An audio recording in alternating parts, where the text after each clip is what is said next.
Robert F. Kennedy Jr. joins the program now from someplace. Where are you, Robert? I'm up north of Portland, Maine. I'm actually driving up to see Tucker in the remote North Woods. Yeah, okay. Yeah, it's way out there. So, Robert, I don't know if you saw my ex response to you this weekend. I doubt you did, but I did. It was beautifully written, Glenn, and I was so happy to see that. And I was so happy about, the sympathies and the vision that you had of people coming together in our country and having to understand that people who disagree with you on issues are not your enemies. They can still be your brothers and sisters. Right. And that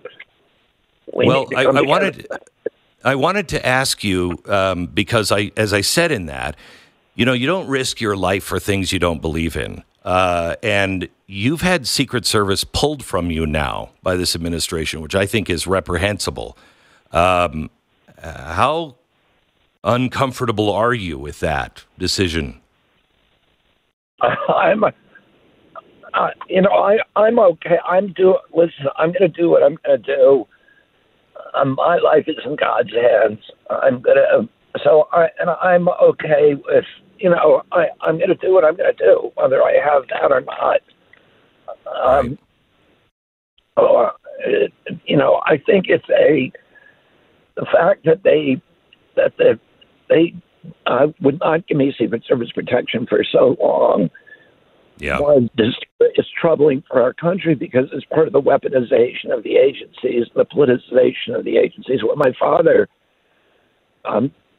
became Attorney General in early 1961, his first week in office, he called all of the division chiefs, the branch chiefs, the Department of Justice together, and he said, the one thing that we're never going to do is ask if a potential defendant is Republican or Democrat.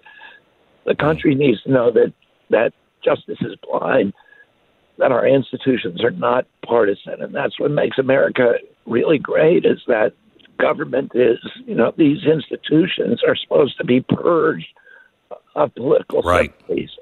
And that's the only way they're not. The reason why I ask you about the Secret Service is you didn't just leave the party and run against Joe Biden or Kamala Harris. Now you've taken the real extremist position to endorse Donald Trump. What pushed you into that move? What scares you about the Kamala Harris victory that would move you to endorse Donald Trump? Eden Pure is back with their famous Thunderstorm air purifier. It's their top seller air purifier that quickly destroys viruses, odors, mold, and so much more. With thousands of 5-star reviews, you know it works. Any smell will vanish after just a few seconds of the Thunderstorm being plugged in. Odors, litter boxes, trash cans, cigarette smokes, dirty diapers. Wow, I don't want to visit that house. The powerful Thunderstorm sends out O3 molecules that seek out and destroy odors. I have these in my house. They're great. The molecules go behind and under furniture. Nothing can hide from the Thunderstorm. Best of all, no filters to buy over and over again, saving you money. Start enjoying your home again and get several Thunderstorms. Right now, you can save $200 on an Eden Pure Thunderstorm 3-pack for the whole home protection. You get 3 units for under $200. Put one in your basement, bedroom, family room, kitchen, wherever you need the air to be clean. Go to EdenPureDeals.com, EdenPureDeals.com. Use the promo code Beck and save. Yeah, our polling from the beginning was saying that we were hurting Donald Trump much more than we hurt the Democrats. So our polling consistently showed that about 57% to 60% of our voters would vote for Trump if I left. And so it was odd that President Trump and the Republican Party never really attacked me. And, it was not trying to keep me off of ballots. They weren't deploying, private investigators to dig up every piece of dirt about me, publicize it, which is what the Democrats had this entire organization that was that was designed to destroy me, to character assassinate me, and to keep me off the ballot. But it was ironic because I actually hurt the Trump organization. I hurt the Republican Party much more. When it became clear to me that I was not going to be allowed on the debating stage, and the mainstream media had successfully stonewalled me. So, I gave 2 live interviews on the major networks in 16 months. Ross Perot had 34 interviews in 10 months. I only had 2 live interviews on ABC, NBC, CBS, MSNBC, and CNN. And so I was being stonewalled there. I was not going to be allowed on the debating stage. And that really was my path to victory. I could not talk to most Americans. So it became clear to me that we did not have a clear path to the White House, and that if I stayed in the race, that the likelihood was that my presence in the race would get the Vice President Harris elected. Vice President Harris, for me, and if you looked at her speech during the Democratic convention, it was a deep state speech. She was preceded weirdly by CIA officials who were speaking at the Democratic election, and military officials, and it was a neocon speech that was about more wars and more wars and more wars, and that is the only policy she's really defined herself as. Right. And I think we're so close to World War III right now. We're so close to nuclear exchange with the Russians. And then the Trump administration, President Trump reached out to me immediately after his shooting. And we began talking. We had a series of meetings by telephone and in person in Minneapolis and in Mar-a-Lago. And talked about the things that surprised me that we had in common, that he wants to end the Ukraine war immediately. He wants to protect children's health. He wants to end the censorship. And those are the 3 principal reasons that I got in the race.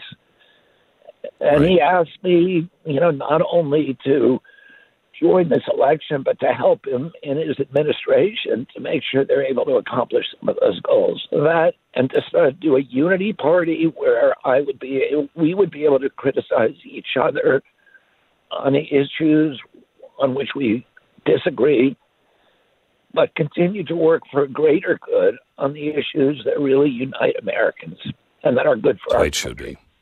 That's the way it should be. So I talked to Don Jr., and he told me that he wanted you to pick a 3-letter agency that you could blow up. Those were his words. Which 3-letter agency would you be most inclined to say, President Trump, please, I'd like this agency? Yeah, I mean, we haven't really discussed that. And, there's a number of agencies. I've talked about reforming many of the agencies, from the CIA to HHS, et cetera. But we're focused on the kind of the larger theme of the administration, which is public health, restoring America's health, make America healthy again. And we've got to, that our country will be unified when we learn to love our children more than we hate each other. And we're letting our children down now. As you know, Glenn, 60% of them now have chronic disease. 77% of American kids cannot get in the military because of health reasons. And, this is our national security emergency. It's a moral crisis for our nation. And we are poisoning a generation. I think your time has come on a lot of this. I think Americans are looking at the processed food and a lot of stuff that the pharmaceutical companies are doing. And, the right never looked at that stuff. Big Pharma, it's a fine. That's changed dramatically since COVID. And I think people, I see this happening with conservatives where they're becoming the They're becoming the people that used to be on the Democrat side, little granola and, look, I want to get away from, processed foods. Yeah, it's really funny. One of the time that I really noticed this change is when Tucker Carlson did a whole show on endocrine disruptors. Endocrine disruptors are a class of chemicals that interfere with fertility and sexual development, and they're like PCBs and atrazine, PFOAs, which are flame retardants, which are now ubiquitous in the environment. He did a whole show on it. For 30 years, I've been trying to get Republicans to pay attention to this. I've been suing those companies, and only the Democrats would talk about it. And when Tucker Carlson did that, the Democrats rained holy hell down on him and said, he's blaming chemicals for turning people gay, which of course he wasn't doing.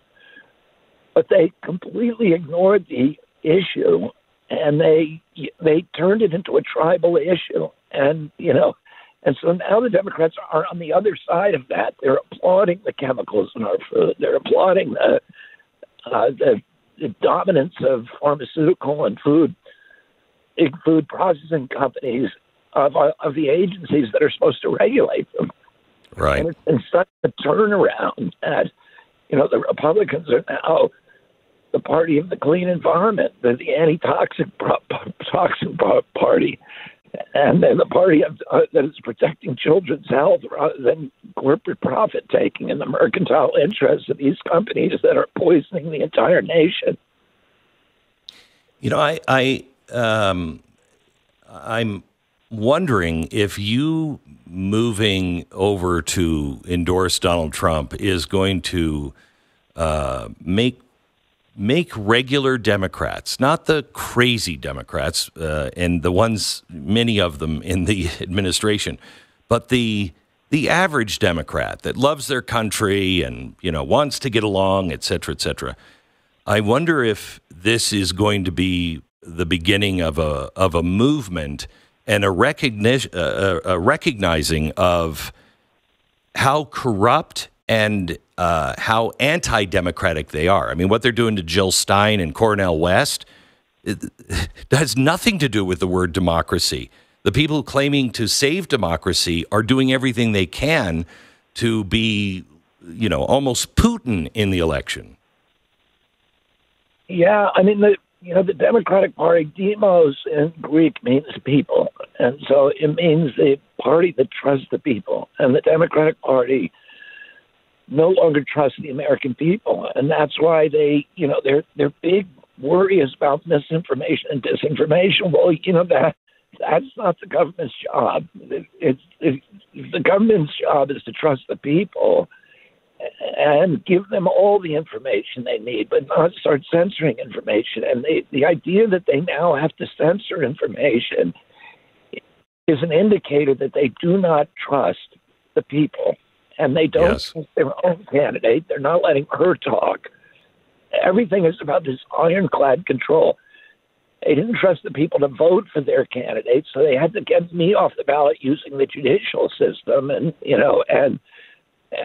Donald Trump off the ballot using the judicial system. Yeah. And it's all about a ironclad control of the outcomes and no longer having any trust in the people of our country. And there have been a series of political realignments throughout American history, about 4 or 5 big realignments, and one of those is happening right now. It's really interesting to be living through it and to have kind of a front row seat in it. Yeah.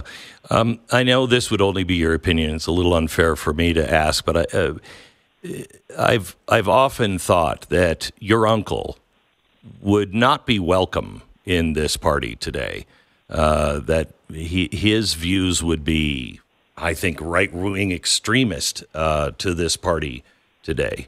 Do you think your father and your uncle would be welcome in the Democratic Party today? I don't think so. I mean, both of them, the kind of central thrust of their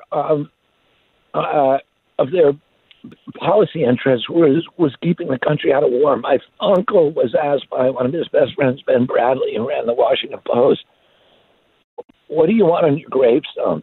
What do you want as your epitaph?" And he said, my uncle immediately said he kept the peace. He said the primary job of the president of the United States was to keep the country out of war. And he never sent a combat troop abroad during his 1,000 days in office. My father ran against the Vietnam War and was killed during that election. So those are issues that, both of them died for. Right. And the Democratic Party has now become the neocon party. It's become the party of war, and we're spending twice, in real dollars, we're spending twice on our military what we were at the height of the Cold War. And that money is not being spent for national defense. It's being spent for international domination. And it's not a good policy, and it's not working. Well, Robert, I appreciate you pulling off to the side of the road, and I know you got to get back on the road. So thank you for talking to us, and thank you for your courage. I think your speech on Friday, which CNN broke away from almost immediately, I thought it was very powerful. Very powerful. Thank you. Thank you very much, Glenn. Good to talk to you. Bye-bye. Yep.